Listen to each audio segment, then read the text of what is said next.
seçibsiniz, uyğunlaşdırıbsınız. Qaşını, gözünü, saçını, gözlüyünü və s. Siz deyil.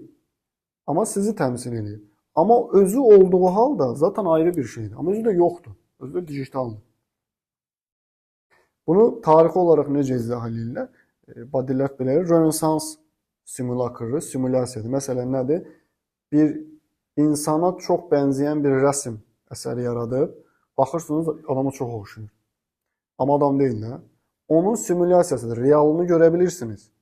Amma simülyasiyasını da görə bilirsiniz. Və yaxud da ki, ona bənzər bir oyuncaq, bir heykəl yaradıbsınız. Çox ona oxşuyur da, çox real. Amma realı da yanında durur. Bu Rönesans simülakırı deyir buna. İkincisi, endüstriyal dediyi, yəni sənaye simülakırı deyir. Nədir bu? Bir qəlib hazırlayır. 100 min dənə həmin oyuncaqdan hazırlayır. Onun hansı realdır? Hansına real deyir? Məsələn, gəlib 100 min dənə oyuncaq qoyub, sizi tanıyırıq, sizin heykəlinizi yaradanda 10 dənə yarısı deyirik ki, realı sizsiniz, onlar sizin kopyalarınızdır. 100 dənə oyuncaqda hansı realdır? Hamısı realdır da, toxuna bilirik. Amma hansı birinci realdır? Bilmirik. Bu endüstriyal simülakr deyilən şey reallıqla simülakr arasında, simülə edilən arasında sərhəddin get-gedə pozulmasıdır. Ən son olan bu bizim bəhs etdiyimiz metaverse deyilən dünyadakı postmodern simülakr anlayışında isə bir şey var, amma onun reallıq qarşılığı yoxdur. Amma var olduğu şəkildə, amma real deyil. Bunu nə üçün vurğuladım? Egoist necə? Biraz əvvəl dedim. Bizim avatarımız məsələn, sosial mediada bir dənə rəsm. Siz deyilsiniz amma, sizə bənzəmir. Avatardır, sizi təmsil eləyir.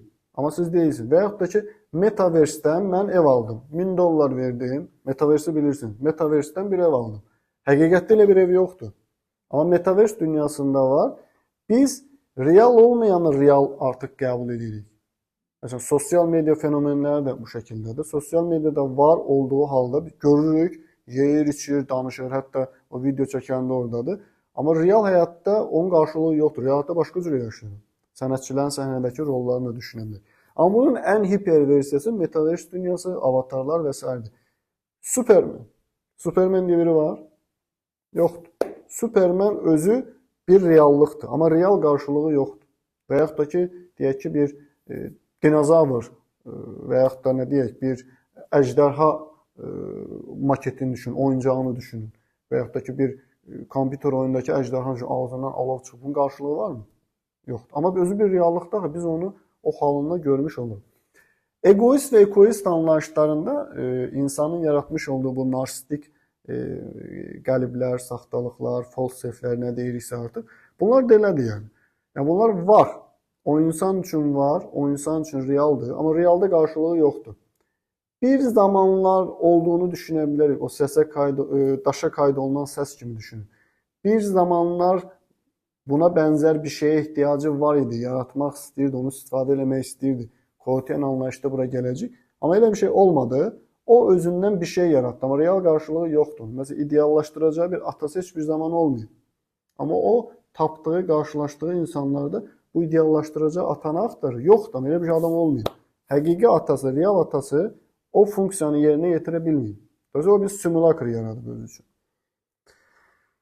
Bu biraz giriş bağlamındadır. Əgər çatdıra bilib Kohutun hekayəsini, Kohutun